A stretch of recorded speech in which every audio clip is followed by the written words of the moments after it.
In this video, we will be learning the conditional probability and multiplication theorem.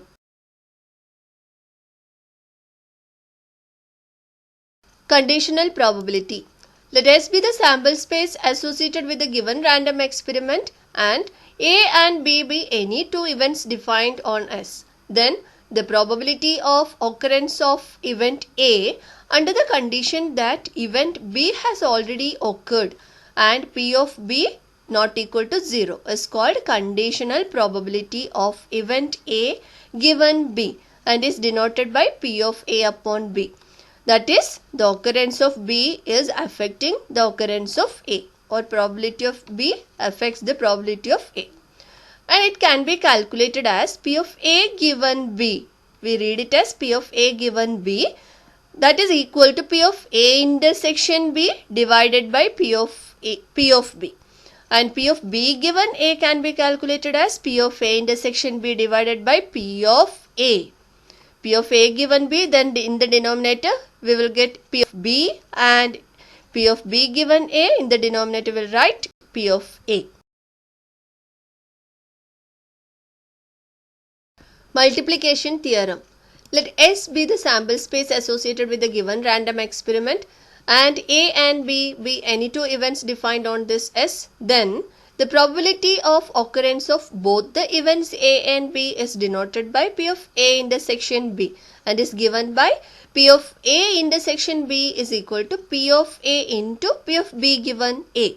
And because P of B given A is P of A intersection B upon P of A, from this equation we will get P of A intersection B. Similarly, P of A intersection B can be calculated again as P of B into P of A given B, because P of A given B can be P of A intersection B upon P of B.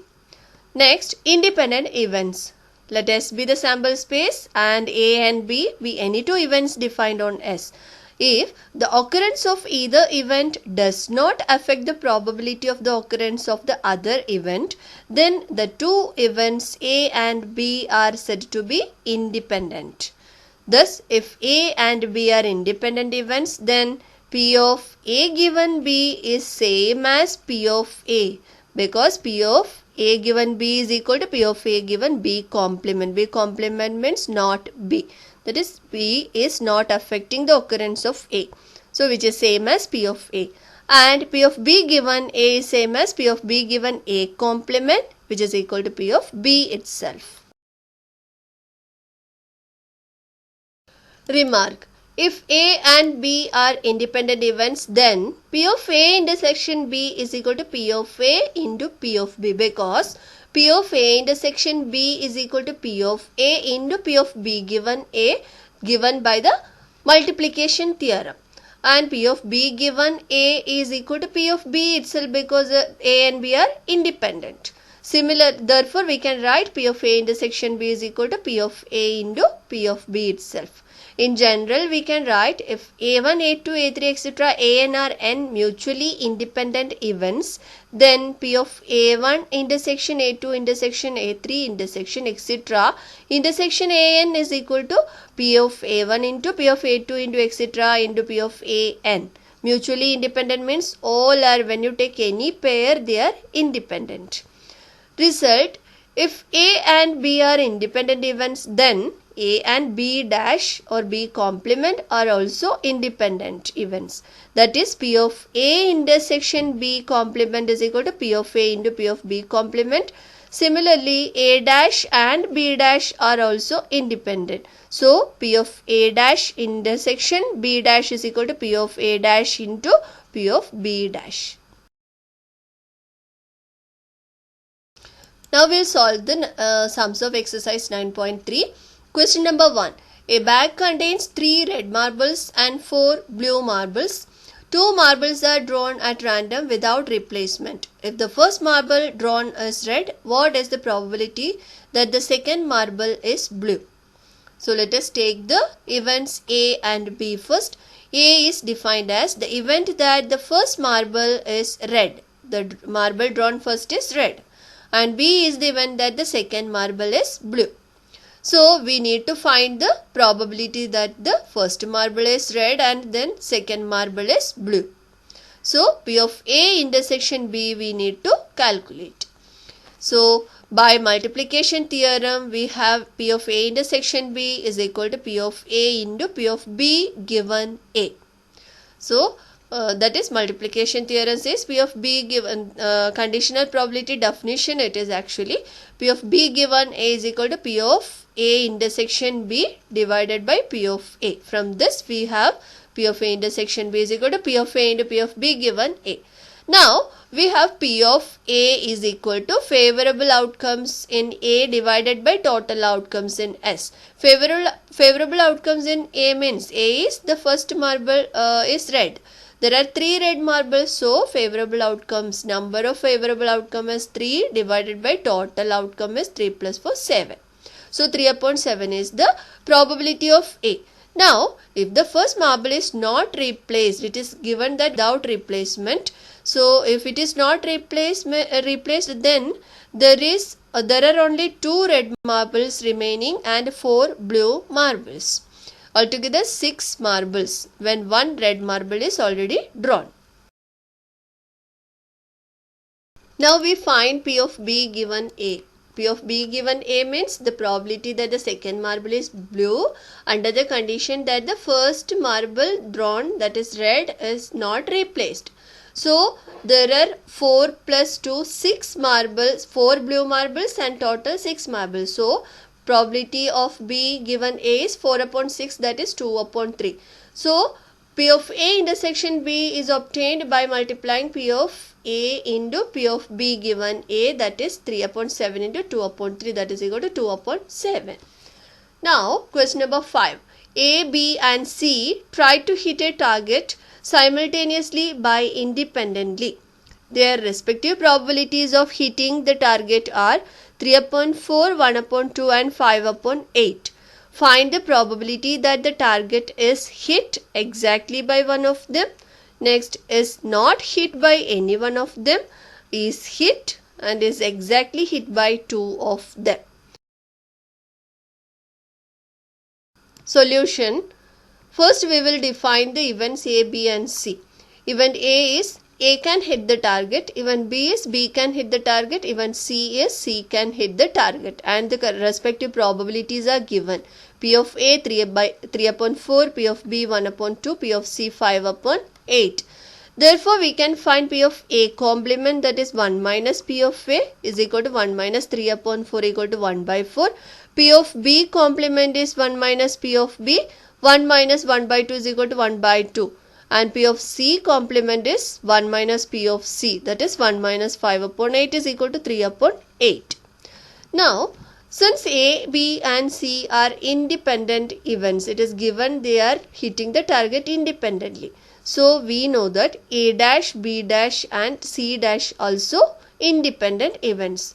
Now we define the event W as the target is hit exactly by one of them. Here not the point, exactly by one of them. Exactly by one of them means either A only or B only or C only. A only means B and C cannot hit the target. And here B only hit the target means A and C cannot. And C only means A and B cannot. So either all these probabilities will calculate and any one, either this first one or the second one or the third one. So we use the union of these 3 probabilities. Now they are independent, so we will get the first probability as P of A into P of B dash into P of C dash plus second probability P of A dash into P of B into P of C dash plus third probability P of A dash into P of B dash into P of C. Now we substitute the values of corresponding probabilities P of A, P of B dash, P of C dash, that is 3 upon 4 into 1 upon 2 into 3 upon 8 and plus 1 upon 4 into 1 upon 2 into 3 upon 8 plus 1 by 4 into 1 by 2 into 5 upon 5 by 8. Now the first one we multiply the numerators and denominators separately, that is 3 into 1 into 3 is 9 upon 4 into 2 8 into 8 64 plus 3 upon 64 plus 5 upon 64 the denominators are same, so we will add the numerators and write the corresponding denominator 64. So 9 plus 3 plus 5 is 17 upon 64 is the respective probability. Now the second case, that is probability that the target is not hit by any one of them. Since A, B, C are independent events, we know that A dash, B dash, C dash are also independent events. So the required probability is P of A dash intersection B dash intersection C dash. Means any one of them does not hit the target. And as these three are independent events, we can write P of A dash into P of B dash into P of C dash separately. Substituting the values of P of A dash, P of B dash and P of C dash, we will get 1 upon 4 into 1 upon 2 into 3 upon 8, that is 3 upon 64. Now the third case, that is probability that the target is hit. Target is hit, we will calculate using the formula. First we will define the event Y as the probability, the event that the target is hit. Then we can calculate P of Y by taking 1 minus P of target is not hit by any one of them. Target is hit means that can be done by anyone. So we use the shortcut method, that is 1 minus P of target is not hit, that is P of Y complement. 1 minus P of Y complement is P of Y. So 1 minus, that is this probability we have already calculated here, that is 3 upon 64. 1 minus 3 upon 64 is 61 upon 64. Next case, that is probability is exactly hit by two of them. That is there are three events, that is any two, that is A and B or A and C or B and C. So either A and B or A and C or B and C hit the target. So we will write we will define the probability the event A like this. Now P of S is calculated by adding these three different cases, that is probability of A intersection B intersection C dash plus P of A intersection B dash intersection C plus P of A dash intersection B intersection C.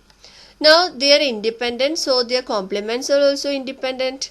So we will use the multiplication theorem, P of A into P of B into P of C dash plus P of A into P of B dash into P of C plus P of A dash into P of B into P of C. So by substituting the respective probabilities and on simplification, we will get 29 upon 64. Question number 14. 3 fair coins are tossed. What is the probability of getting 3 heads given that at least 2 coins show heads? We know when 3 fair coins are tossed, the sample space is either 3 coins show heads or 2 coin shows head and 1 tail, or 2 coin shows tails and 1 head, or all the 3 coins show the tail only. So there are 8 outcomes, so n of s is equal to 8. Now we define the event A as getting 3 heads. A is equal to only h possible. Now we define B as getting at least 2 heads. That is, at least 2 heads mean it can be 3 also.